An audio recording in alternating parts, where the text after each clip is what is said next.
Welcome to Muslim Network TV. This is Imam Malik Mujahid, and with me is Ambassador Jon Allen. He's a senior fellow at the Monk School of Global Affairs and Public Policy, and he is also former Canadian ambassador to Israel from 2006 to 2010. Welcome to Muslim Network TV. Thank you so much for having me. During your time serving as the Canadian ambassador to Israel, did you see any genuine desire to end the occupation? Well, yes, I did, because when I arrived, Ehud Olmert was the prime minister.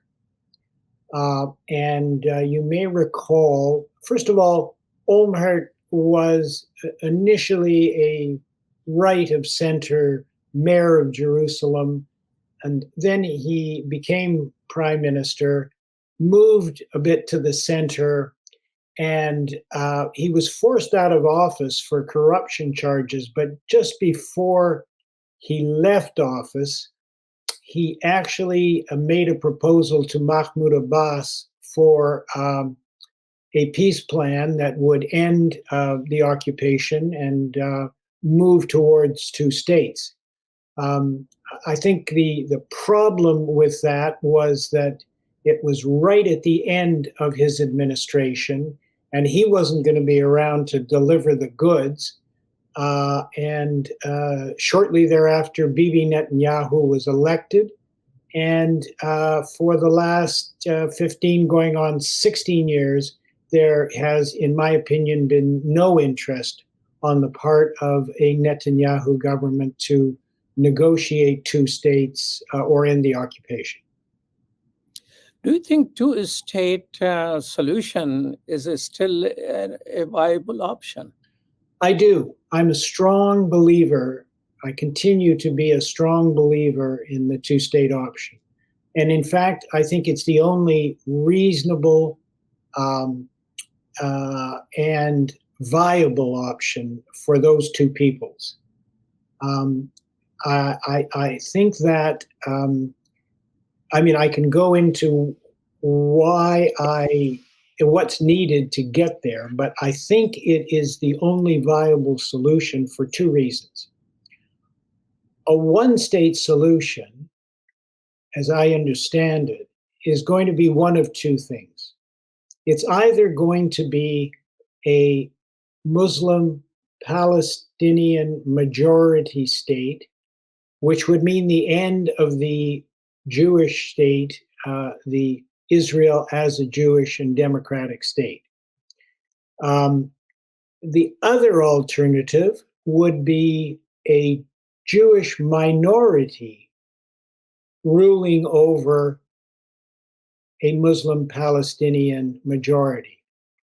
And in my view, neither of those options are viable. Israel, both Jews in Israel and Jews in the diaspora would be not only reluctant, I don't think without force they would give up having their own state. That may be hard to believe, but prior to 1948, Jews were a minority, were subject to discrimination and minority treatment, pogroms, leading up to the Holocaust, etc., etc. We can debate whether or not Israel is in the right place. We can certainly have a conversation about the displacement of Palestinians, but the state exists and the state's not going away. The other alternative, not the Palestinian Muslim majority over the Jewish minority, the Jewish minority over the Palestinian majority is apartheid. You would have Jews in a single state with full citizenship rights ruling over Palestinians that didn't have full citizenship rights, because if they did, they would vote themselves into power. And that's apartheid. So as far as I'm concerned, the one-state solution simply is not going to work. As much as many progressive Jews and many Muslims and many Christians think it's a good idea and it sounds good on paper. Why not just have a free vote and whoever wins, wins, and then everybody will get along? Well, frankly, everybody isn't going to get along. There has been so much hate that's been built up since 1948. Not that it can't be dissipated over time, but what I suggest is you need two states where both peoples have the right of self-determination. They're separate and they're apart. And over time, once the fears in Israel of the security and once the governance issues and security are taken care of in Palestine, that's when you'll be able to begin to come together in free trade, in environment relations, in movement of people and goods, etc. So that's my take. So you brought the word and term apartheid. Amnesty International and B'Tselem and Human Rights Watch, they say it is already an apartheid regime, which probably contributes to the type of lethal feelings which results in different conflicts. Do you expect Netanyahu to learn anything from his 16-year experience of settlements and things like that and move towards two-state solution? Well, first of all, my take on apartheid, which is, we're not talking about apartheid in South Africa. We're talking about apartheid as defined in the Convention on Apartheid and in the International Criminal Court. If I read that definition, I would argue that there is apartheid in the West Bank, but there is not apartheid in Israel proper. Israeli Arabs have the right to vote. There's Israeli Arabs on the Supreme Court. There are many, many Israeli Arabs in the medical profession, in pharmacies, in universities, etc. I'm not saying they have full rights, but I'm not saying that Indigenous people in Canada have full rights or Blacks in America have full rights. I'm not saying it's perfect. There are real problems for Arab Israelis in terms of land, housing, getting their full share of education, but that's not apartheid. What's going on in the West Bank is apartheid.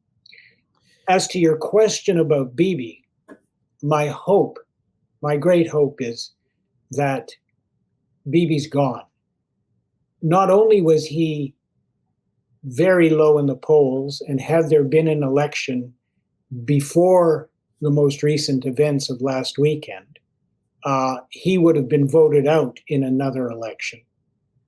People were fed up. They didn't believe him. They didn't trust him.